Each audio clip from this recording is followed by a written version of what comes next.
Hello Brian, আশা করি সবাই ভালো আছেন। আমরা ইম্পারেটিভ সেন্টেন্সের ভয়েস দেখতে যাচ্ছি। দেখেন, ইম্পারেটিভ সেন্টেন্স হচ্ছে ভার্ব দিয়ে শুরু হবে। সেন্টেন্সটা কি দিয়ে শুরু হবে? ভার্ব দিয়ে। এবং সেন্টেন্সটা ভার্ব দিয়ে শুরু হলেই শুধু হবে না, সেই সেন্টেন্সটা দ্বারা কি বোঝাবে? আমাদের আদেশ, উপদেশ, অনুরোধ, নিষেধ ইত্যাদি বোঝাবে। তাহলে তাকে বলা হবে ইম্পারেটিভ সেন্টেন্স। সো আমরা ইংলিশে কিভাবে চিনব? যে জেনারেলি ভার্ব দিয়ে শুরু হলেই সেটা ইম্পারেটিভ সেন্টেন্স। এখন ইম্পারেটিভ সেন্টেন্স যদি ভার্ব দিয়ে শুরু হয় তাহলে তার প্যাসিভ আমরা কিভাবে করব? দেখেন, প্যাসিভে প্যাসিভ ফর্ম, তাহলে প্রথম হচ্ছে আমাদের লেট দিতে হবে। প্রথমে কি দিতে হবে? লেট। তারপর হচ্ছে ভার্বের অবজেক্ট, ভার্বের অবজেক্ট, ভার্বের অবজেক্ট। দেন তারপরে বি আসবে, প্লাস ভার্বের তৃতীয় রূপ যেটাকে আমরা পাস্ট পার্টিসিপল ফর্ম বলি, প্লাস বাকি অংশ। বাকি অংশ বলতে এখানে বাই দিয়ে সাবজেক্ট থাকতেও পারে, নাও থাকতে পারে, আমরা শুধু এই পর্যন্তই লিখি। তারপর আছে ভিত্তি। একটা এক্সাম্পল লিখে আনি, তাহলে সহজে বুঝবেন। দেখেন, আমি যদি লিখি ডু দা ওয়ার্ক, কাজটি করো, তাহলে দেখতে পাচ্ছি এটা একটা ইম্পারেটিভ সেন্টেন্স নিঃসন্দেহে, কারণ ভার্ব দিয়ে শুরু হয়েছে এবং এটা কি বোঝাচ্ছে? আদেশ বোঝাচ্ছে যে কাজটি করো। আচ্ছা, তা এইটা প্যাসিভ করতে হলে আমাদের কি করতে হবে? ভার্ব দিয়ে শুরু হইলে যদি সেটা আদেশ, উপদেশ, অনুরোধ বোঝায় তাহলে সেটা ইম্পারেটিভ সেন্টেন্স। তখন তার প্যাসিভ হবে, প্রথমে কি দিতে হবে? আমাদের লেট দিয়ে শুরু করতে হবে। প্রথম আসবে লেট, তারপর আসবে ভার্বের অবজেক্ট। এই ভার্বটার অবজেক্ট কি ছিল আমাদের? দা ওয়ার্ক, তাই না? তাহলে let the work, let the work. এরপরে আসবে একটা অক্সিলারি ভার্ব আনতে হবে আমাদের, সেটা কি? Be, let the work be. তারপরে লাস্টে মূল ভার্বের তৃতীয় রূপ ডু, ডিড, ডান। ঠিক আছে? তাহলে কি হলো? Let the work be done. এখন দেখেন, ইম্পারেটিভ সেন্টেন্সে জেনারেলি সাবজেক্টটা কি থাকে? উজ্জ থাকে। That means do the work means you do the work, তুমি কাজটি করো। এখানে ইউটাকে উজ্জ থাকা হয়, ঠিক আছে? উজ্জ রাখা হয়। এখন যদি আমি অনেক বইয়ে এরকম বাই ইউ দেওয়া থাকতেও পারে, এটা নট ফ্যাক্ট। ঠিক আছে, বাই ইউ দিলেও হবে, না দিলেও, জেনারেলি এটা আমরা ইগনোর করে চলি, বাই ইউটা দেওয়া লাগে না। ঠিক আছে? আচ্ছা, আরেকটা সেন্টেন্স দেখি। আমি যদি লিখি finish the work, finish the work, একইভাবে যদি লিখি ফিনিশ দা ওয়ার্ক, তাহলে কি লিখবো? দেখতে পাচ্ছি ভার্ব দিয়ে শুরু, তাই না? তাহলে কি লিখবো? প্রথম লেট, তারপরে ভার্বের অবজেক্ট, অবজেক্টটা আছে কি? The work, let the work. এরপরে অক্সিলারি ভার্ব আসবে আমাদের কি? Be, let the work be. এর মূল ভার্বের তৃতীয় রূপ ফিনিশ, ফিনিশড, ফিনিশড, ফিনিশড। ঠিক আছে? আচ্ছা, আরেকটা এক্সাম্পল দেখি। Suppose Singh a song, Singh a song, একটি গান করো। এটা যদি প্যাসিভ করতে বলা হয়, দেখতে পাচ্ছি ভার্ব দিয়ে শুরু, তাই না? অনুরোধ করা বোঝাইতে পারে। আচ্ছা, এখন তাহলে সিং এ সং হইলে কি হবে? এখানে প্রথমে শুরু আমাদের কি আসবে? লেট, ভার্ব দিয়ে শুরু হইলে লেট, লেট এ সং। এরপরে আসবে বি, তারপরে মূল ভার্বের তৃতীয় রূপ সিং, স্যাং, সাং, এইচ ইউ এন জি। ঠিক আছে? তাহলে জেনারেলি ভার্ব দিয়ে শুরু হইলে আমাদের কি আসবে? প্রথমে লেট, তারপরে ভার্বের অবজেক্ট, তারপরে আনবো আমরা কি? বি, তারপরে লাস্টে মূল ভার্বের তৃতীয় রূপ যেটা পাস্ট পার্টিসিপল ফর্ম। ঠিক আছে? এটা হচ্ছে জেনারেল ভাবে যদি একটা ভার্ব থাকে এবং তার অবজেক্ট যদি একটা থাকে। এখন যদি ভার্বের অবজেক্ট দুইটা থাকে, ঠিক আছে? ভার্বের অবজেক্ট যদি দুইটা থাকে তাহলে সেক্ষেত্রে কি করব? দেখেন, একটা এক্সাম্পল দেখাই। যদি লিখতাম pluck me a flower, pluck me a flower, আমাকে একটি ফুল তুলে দাও। এখানে দেখেন, এই ভার্বটার অবজেক্ট কিন্তু দুইটা, একটা মি আর একটা হচ্ছে এ ফ্লাওয়ার। ঠিক আছে? প্লাক মি এ ফ্লাওয়ার মানে আমাকে একটি ফুল তুলে দাও। কাকে তুলে দাও? আমাকে। ভার্বকে কি বা কাকে দ্বারা প্রশ্ন করলে যে আনসার পায় তাকে বলা হয় কি? অবজেক্ট। তাহলে প্লাক মি এ ফ্লাওয়ার, আমাকে একটি ফুল তুলে দাও। কি তুলে দাও? ফুল তুলে দাও, একটি ফুল তুলে দাও। তাহলে অবজেক্ট আছে। আর কাকে তুলে দাও? আমাকে। তাহলে অবজেক্ট কয়টা? দুইটা। অবজেক্ট দুইটা, একটা হচ্ছে অবজেক্ট 1, এটা হচ্ছে অবজেক্ট 2। ঠিক আছে, এখন যদি এরকম দুইটা অবজেক্ট থাকে সেক্ষেত্রে আমাদের কি করতে হয়? সেক্ষেত্রে যেটা করতে হয় একইভাবে আমরা লেট দিয়ে করব। লেট যেটা বস্তুবাচক থাকবে, জেনারেলি যেটা বস্তুবাচক অবজেক্ট থাকবে, এটা হচ্ছে প্রাণীবাচক, এটা হচ্ছে কি প্রাণীবাচক বা ব্যক্তিবাচক, আর এটা হচ্ছে বস্তুবাচক। যেটি বস্তুবাচক থাকবে জেনারেলি সেটাকে কি করতে হয়? সাবজেক্ট আনতে হয়। ঠিক আছে, তাহলে আমরা কি লিখবো? লেট এ ফ্লাওয়ার, এটাকে সাবজেক্ট তৈরি করব, লেট এ ফ্লাওয়ার। ঠিক আছে, দেন আমরা সেই একইভাবে বি আনবো, লেট এ ফ্লাওয়ার বি। ঠিক আছে, বি এর পরে কি ছিল? মূল ভার্বে তৃতীয় রূপ, পাস্ট পার্টিসিপল ফর্ম। তাহলে plug plug plugged, plug ED হবে, এটা হচ্ছে মূল ভার্বের পাস্ট পার্টিসিপল ফর্ম। তাহলে কি হবে? Let a flower be plugged. এখন যদি এরকম দুইটি অবজেক্ট থাকে, তার ভিতর যদি একটা ব্যক্তিবাচক অবজেক্ট থাকে, তাহলে একে বলা হয় ইংরেজি গ্রামারে dative of interest, dative of interest. ঠিক আছে, তখন এই যে প্রাণীবাচক বা ব্যক্তিবাচক যে অবজেক্টটা থাকে, এর পূর্বে কি দিতে হয়? ফর অথবা টু। কি দিতে হয়? ফর অথবা টু। ব্যক্তিবাচক সাবজেক্টের পূর্বে, ব্যক্তিবাচক সাবজেক্ট বা অবজেক্ট, সাবজেক্ট এর পূর্বে, তাহলে ব্যক্তিবাচক সাবজেক্টের পূর্বে কি হবে আমাদের? ফর অথবা টু নিতে হয়। ঠিক আছে, আমরা জেনারেলি যেটা ব্যবহার করব সেটা হচ্ছে সবসময় ফর ব্যবহার করব, শুধু গিভের ক্ষেত্রে টু ব্যবহার করব। ঠিক আছে, আচ্ছা দেখেন তাহলে let a flower be plugged, তাহলে কি লিখবো আমরা? ব্যক্তিবাচকের পূর্বে ফর অথবা টু। কোনটা লিখবো আমরা? For, plugged for me. ঠিক আছে, ওখানে ব্যক্তিবাচক সাবজেক্ট না লিখে অবজেক্ট দেয়, তাহলে সুবিধা হবে বুঝতে। ব্যক্তিবাচক অবজেক্টের পূর্বে কি বসবে আমাদের? ফর অথবা টু। তাহলে দেখেন প্লাগ মি এ ফ্লাওয়ার, কি বলছি? প্লাগ মি এ ফ্লাওয়ার, দুইটা অবজেক্ট আছে, তার ভিতর যদি একটি প্রাণীবাচক থাকে বা ব্যক্তিবাচক থাকে, তাহলে এটাকে বলা হয় গ্রামারে ডেটিভ অফ ইন্টারেস্ট। তখন আমরা বস্তুবাচকটাকে, ভার্বের অবজেক্ট যেটা আছে বস্তুবাচক, সেটাকে আমরা সাবজেক্ট আনবো, লেট এর পরে সেই বস্তুবাচকটাকে আনবো, দেন বি দেব, তাহলে মূল ভার্বের তৃতীয় রূপ। শুধুমাত্র আমাদের যেটা প্রাণীবাচক থাকবে বা বস্তু ব্যক্তিবাচক থাকবে, সেইটার পূর্বে আমরা কি লিখবো? একটা প্রিপজিশন ব্যবহার করব, ফর অথবা টু। আমি বলছি জেনারেলি আমরা কি ব্যবহার করব? ফর। ঠিক আছে, শুধু গিভের ক্ষেত্রে টু ব্যবহার করব। ঠিক আছে, আচ্ছা আমি যদি লিখি আর একটা এক্সাম্পল দেখেন, give me some money, give me some money, আমাকে কিছু টাকা দাও। ঠিক আছে, এখানেও দেখতে পাচ্ছি আমরা দুইটা অবজেক্ট, কি দাও? কিছু টাকা, অবজেক্ট উত্তর আছে, কাকে দাও? আমাকে দাও। তাহলে দুইটা অবজেক্ট এবং একটি কি আছে? ব্যক্তিবাচক, মি ব্যক্তিবাচক, আমি একজন ব্যক্তি, ব্যক্তিবাচক। তাহলে এইটার ক্ষেত্রে কি হবে? একইভাবে প্রথম হচ্ছে লেট, তারপরে বস্তুবাচক যেটা থাকবে সেটাকে সাবজেক্টে আনবো, লেট সাম মানি, লেট সাম মানি। ঠিক আছে, আচ্ছা এরপরে কি লিখবো? বি, সেই অ্যাজ ইউজুয়াল রুল যাবে। তাহলে let some money be given, মূল ভার্বের তৃতীয় রূপ, গিভ আছে, গিভ গেভ, গিভেন। গিভেনের পরে আমরা শুধুমাত্র কি ব্যবহার করব? গিভ ভার্বটা থাকলেই টু ব্যবহার করব, গিভেন টু মি। ঠিক আছে, আচ্ছা আমরা আরেকটা एग्जांपल দেখতে পারি।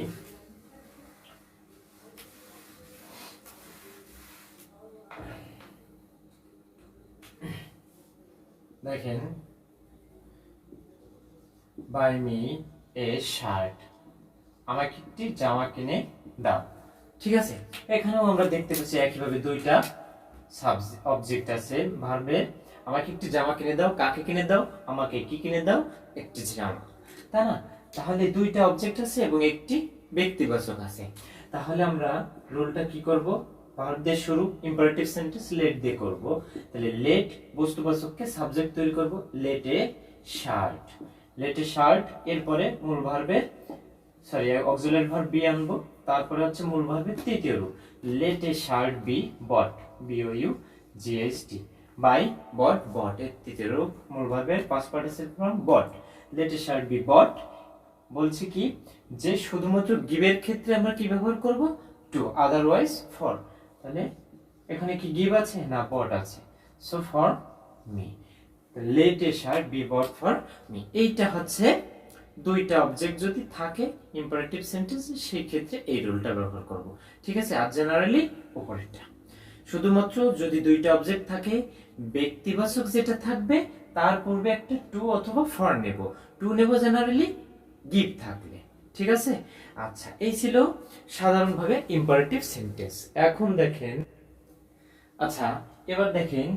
ইম্পারেটিভ সেন্টেন্স যদি শুধু ভার্ব দিয়ে শুরু হয় আর দুইটা অবজেক্ট থাকলে উপরের যে নিয়মটা শিখছি আমরা আগে বলছি ওইটা এখন যদি ইম্পারেটিভ সেন্টেন্সটি লেট দিয়ে শুরু হয় ইম্পারেটিভ সেন্টেন্সটা লেট দ্বারাও শুরু হইতে পারে লেট দিয়ে সাধারণত অনুমতি বোঝায় ঠিক আছে আচ্ছা তাহলে ইম্পারেটিভ সেন্টেন্সটি যদি লেট দিয়ে শুরু হয় তবে সেই ক্ষেত্রে প্যাসিভে কি হবে তো প্যাসিভে কি হবে লেট আসবে লেট দিয়ে শুরু হইলেও লেট আসবে খেয়াল রাখতে হবে লেট দিয়ে শুরু হইলো লেট লেট প্লাস ভার্বের অবজেক্ট সে আগের মতোই প্লাস বি প্লাস ভি3 লাস্টে এক্সট্রা একটা জিনিস দিতে হয় সেটা হচ্ছে বাই দিয়ে অবজেক্টকে সাবজেক্ট করতে হয় ঠিক আছে আচ্ছা আমরা একটা एग्जांपल দেখি তাহলে সহজে বুঝতে পারবো আচ্ছা एग्जांपलটা মনে করেন let the boys play football let the boys play football তাহলে কি লিখলাম let the boys play football দেখেন ইম্পারেটিভ সেন্টেন্সটি কি দিয়ে শুরু হচ্ছে লেট দিয়ে শুরু হইলেও প্যাসিভে কি দিয়ে শুরু করব আমরা লেট দ্বারা শুরু করব তাহলে লেটের পর কি লিখব ভার্বের অবজেক্ট ভার্ব ছিল কি আমার প্লে এর অবজেক্ট কি আছে ফুটবল তাহলে লেট ফুটবল তারপরে আসবে আমার বি লেট ফুটবল আগের মতো লেট ফুটবল বি এরপরে আসবে আমার মূল ভার্বের তৃতীয় রূপ played let football be played এইবার দেখেন এখানে let the boys play football সেন্টেন্সটা দ্বারা কি বোঝায় লেট দিয়ে বললাম কি অনুমতি বোঝানো হয় তাহলে বালকগুলোকে ফুটবল খেলতে দেওয়া হোক বা খেলতে দাও এরকম অনুমতি বোঝাচ্ছে তাহলে সাবজেক্ট কারা মূলত কারা খেলবে কাজটি কারা সম্পাদন করছে বালকগুলো তো অবভিয়াসলি এখানে বালকগুলো কি সাবজেক্ট তাহলে সাবজেক্টকে আমাদের কি করতে হয় আমরা জানি প্যাসিভে সাবজেক্টকে বাই দিয়ে অবজেক্টে রূপান্তর করতে হয় তাহলে বাই দা বয়েজ আসবে লাস্ট আসবে কি বাই দা বয়েজ ঠিক আছে এই যেটা লিখছি বাই প্লাস অবজেক্ট আসবে অবজেক্ট তৈরি করতে হবে সাবজেক্টকে অবজেক্ট ক্লিয়ার আচ্ছা আরেকটা সেন্টেন্স দেখি আমরা তাহলে ভালো বুঝবো let her take a cup of tea তাকে এক কাপ চা খেতে দাও ঠিক আছে দেখেন কি দিয়ে শুরু হচ্ছে লেট দিয়ে তাহলে প্যাসিভ আমরা কি দিয়ে করব একইভাবে লেট দিয়ে করব তাহলে লেট তারপরে টেক আমার হচ্ছে প্রিন্সিপাল ভার্ব কি টেক এর অবজেক্ট কি এ কাপ অফ টি তাহলে লেট এ কাপ অফ টি এরপর কি আসবে আমার বি আনতে হবে সব সময় বি আসবে ইম্পারেটিভ সেন্টেন্স করতে তাহলে let a cup of tea be এবার মূল ভার্বের তৃতীয় রূপ টেকেন এবার কি আসবে যে অবজেক্টটা থাকবে তাকে সাবজেক্টটা থাকবে তাকে বাইতে অবজেক্টের পরিণত করব টেকেন বাই হার ঠিক আছে তাহলে লেট দিয়ে শুরু হইলে একইভাবেই লেট দিয়ে আমরা প্যাসিভ করব এটাও ইম্পারেটিভ সেন্টেন্সের একটা নিয়ম আচ্ছা এবার দেখেন ইম্পারেটিভ সেন্টেন্স আমরা জেনারেলি একটা ভার্ব দিয়ে দেখছি তারপর দেখছি দুইটা অবজেক্ট যদি থাকে তারপরে দেখলাম ইম্পারেটিভ সেন্টেন্সটি যদি লেট দিয়ে শুরু হয় এখন দেখেন ইম্পারেটিভ সেন্টেন্সে যদি প্লিজ অথবা কাইন্ডলি এই অ্যাডভার্বটা থাকে ঠিক আছে প্লিজ অথবা কাইন্ডলি অ্যাডভার্ব যদি দিয়ে শুরু হয় সেক্ষেত্রে আমরা প্যাসিভটা কিভাবে করব প্লিজ বা কাইন্ডলি দিয়ে জেনারেলি আমরা কি বুঝি যে সাধারণত অনুরোধ করা বোঝানো হয় তাই না এই অনুরোধ করার জন্যই শুধুমাত্র আমরা প্যাসিভে কি লিখব ইউ আর রিকোয়েস্টেড টু দেখেন এটা কিন্তু প্যাসিভ ফর্ম ইউ তারপরে অক্সিলারি ভার্ব তারপরে মূল ভার্বের তৃতীয় রূপ এটা কিন্তু প্যাসিভ ফর্মে তৈরি আছে so you are requested to আমরা জানি যে টু এর পরে ভার্বের কি ভার্ব বসে বেস ফর্ম বসে তখন ইউ আর রিকোয়েস্টেড টু এর পরে ভার্ব থেকে বাকি অংশ লিখে দিলেই আমার সেন্টেন্সটা প্যাসিভে রূপান্তরিত হবে। ঠিক আছে, লেটস গো এক্সাম্পল দেখি। দেখেন, যদি লিখি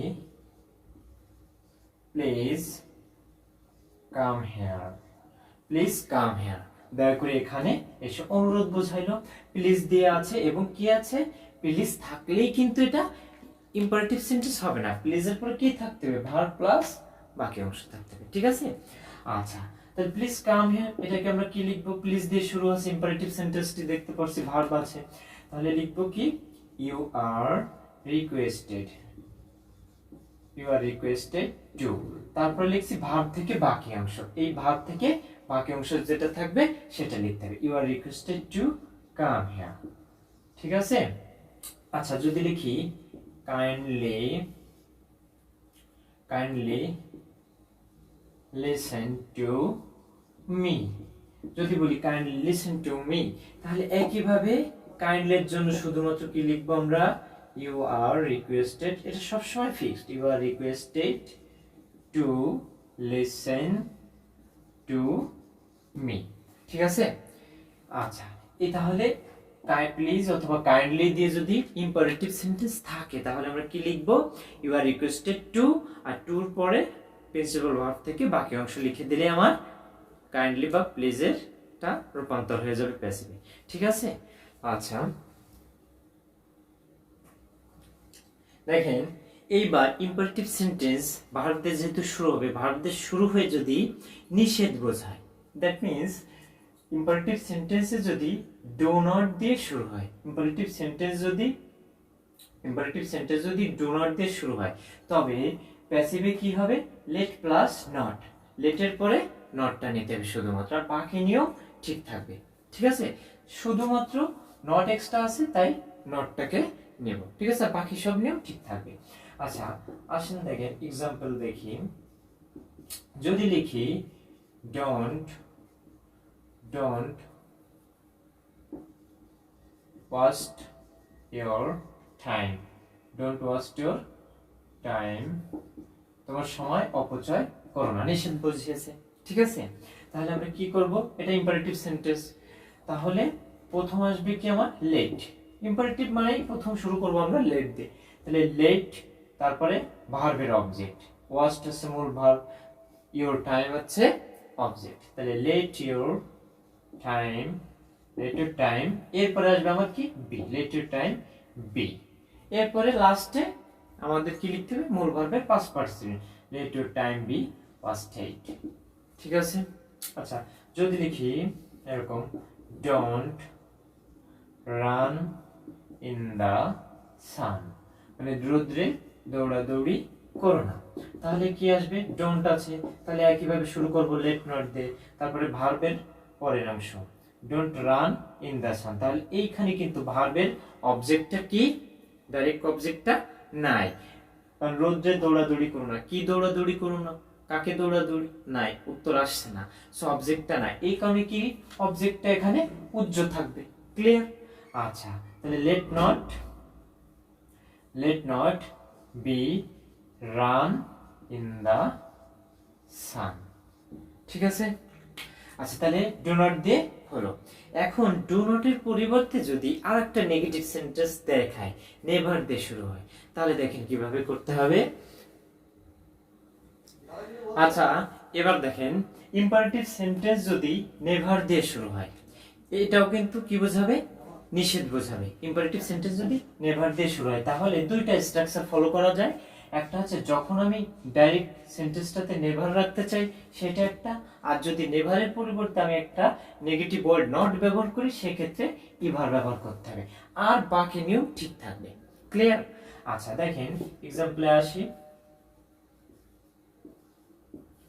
আচ্ছা যদি বলি never waste your time, never waste your time, এখানেও কিন্তু কি বোঝাচ্ছে, তোমার সময় কখনো অপচয় করো না। ইম্পারেটিভ সেন্টেন্স নেভার দিয়ে শুরু আছে, তারপরে ভার্ব আছে। ঠিক আছে, আচ্ছা খেয়াল করেন আমি কি লিখছি, দুইটা স্ট্রাকচার, যে লেটের পরে যদি নট লিখি তাহলে নেভার কিন্তু একটা নেগেটিভ ওয়ার্ড, নটও একটা নেগেটিভ ওয়ার্ড, তাহলে দুইটা নেগেটিভ কিন্তু দিলে আমার কি হয়ে যাবে, অ্যাফার্মেটিভ হয়ে যাবে, সো দুইটা নেগেটিভ ব্যবহার করা যাবে না। যদি আমি নট ব্যবহার করি তাহলে অবজেক্টের পর আমি কি ব্যবহার করব, ইভার। আর যদি লেটের পরে আমি যদি নেভার ব্যবহার করি তাহলে আর লেটের পরে নটটা ব্যবহার করব না। আচ্ছা, লেটস গো। দেখেন তাহলে কি দিয়ে শুরু হবে, লেট দিয়ে। লেটের পরে আমার ভার্বের অবজেক্ট আসবে, তাই না? লেট নট যদি লিখি, লেট নট প্রথম স্ট্রাকচার যদি লিখি তাহলে লেট নট, তারপর ভার্বের object let not your time, let not your time. ঠিক আছে, যেহেতু আমি কি ব্যবহার করছি, নট। কার জন্য, নেভারের জন্য। তাহলে একটা নট ব্যবহার করছি আমি, না বোধক বাক্যটা হয়েছে, তৈরি করা হয়েছে। এখন আমি কি লিখবো এর পরে, শুধুমাত্র ইভার, তারপরে বি লিখবো, এবার ভিতরি অস্টেড, লাস্টে ভিতরি মূল ভার্বের অস্টেড। ক্লিয়ার? আচ্ছা, যদি আমি দ্বিতীয়টা ব্যবহার করতে চাই তাহলে কি আসবে, লেট। লেটের পরে এখন আমি নট ব্যবহার করতে চাচ্ছি না, সো আমার একটা নেগেটিভ ওয়ার্ড ব্যবহার করতে হবে, যেহেতু নেভার দিয়ে কি বোঝানো হয়েছে, এক নিষেধ বোঝানো হয়েছে। তাহলে let your time, let your time. এরপরে কি লিখবো, ডাইরেক্ট নেভারটাই লিখতে হবে। ঠিক আছে, যেহেতু আমি নট ব্যবহার করি নাই। Let your time never be, লাস্টে মূল ভার্বের তৃতীয় রূপ লিখতে হবে অস্টেড। ঠিক আছে, বোঝা গেছে? এই হচ্ছে নেভার দিয়ে যদি শুরু থাকে। আচ্ছা, আরেকটা সেন্টেন্স লিখি আমি।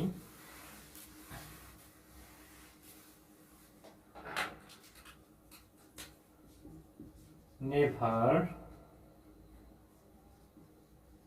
ফরগিভ মি, আমাকে ক্ষমা কখনো ক্ষমা করো না। ঠিক আছে, নেভার ফরগিভ মি। তাহলে এখানে কি করতে পারি, ইম্পারেটিভ সেন্টেন্স, সো লেট দিয়ে শুরু হবে, লেট।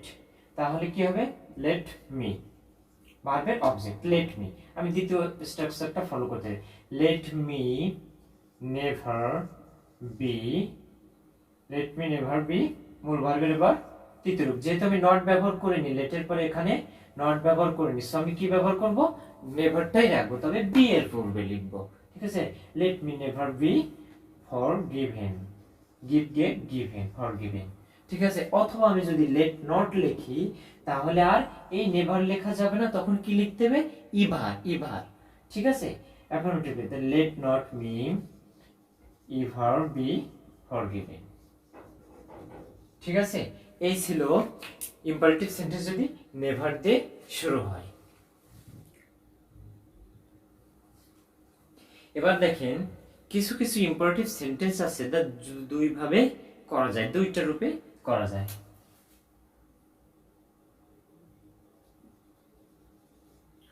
কিছু কিছু ইম্পারেটিভ সেন্টেন্স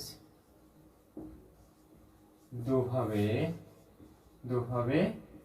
প্যাসিভ করা যায়। আচ্ছা, একটা এক্সাম্পল দেখি। দেখেন, যদি দেখি keep your promise, keep your promise imperative sentence, verb দিয়ে আছে, তোমার প্রতিজ্ঞা রাখো বা রক্ষা করো। ঠিক আছে, তাহলে এইটা দুই ভাবে করা যাবে। একটা আমরা জেনারেলি যেটা শিখছি যে ভার্ব দিয়ে শুরু হইলে কি করব, আমরা লেট দিয়ে শুরু করব। ইম্পারেটিভ সেন্টেন্সটা প্যাসিভ ফর্ম কি দিয়ে, লেট। তাহলে লেট ইওর, ভার্বের অবজেক্ট আসবে let your promise, PROMISE, let your promise be kept, keep kept, kept. এটা অ্যাজ ইউজুয়াল। আচ্ছা, এইটাকে যদি অন্য ভাবে করি, সেটা হচ্ছে দেখেন, সেটা কিন্তু লেট দিয়ে না, ডাইরেক্ট এই ভার্বের অবজেক্টটাকে সাবজেক্ট তৈরি করব। এবং দেখেন কেমন, your promise, PROMISE, your promise should B, should be ব্যবহার করতে পারি। Your promise should be kept, এর পরে শুড বি একটা মডাল অক্সিলারি আনছি, এবং তারপরে আমরা মডাল অক্সিলারি থাকলে আমরা জানি তারপরে প্যাসিভে কি লিখতে হয়, বি, এবং সেটাই আমি আনছি। ঠিক আছে, জেনারেল বাধ্যবাধকতামূলক যে সকল সেন্টেন্স সেইগুলোর ক্ষেত্রে এটা আমরা করতে পারি, মানে উচিত যে টাইপের বাক্যগুলো সেই ক্ষেত্রে। তাহলে your promise should be kept by you, by you না দিলেও হচ্ছে your promise should be kept, এটা লিখলেই হচ্ছে। ঠিক আছে, আচ্ছা, এবার দেখেন আরেকটা সেন্টেন্স যদি লিখি,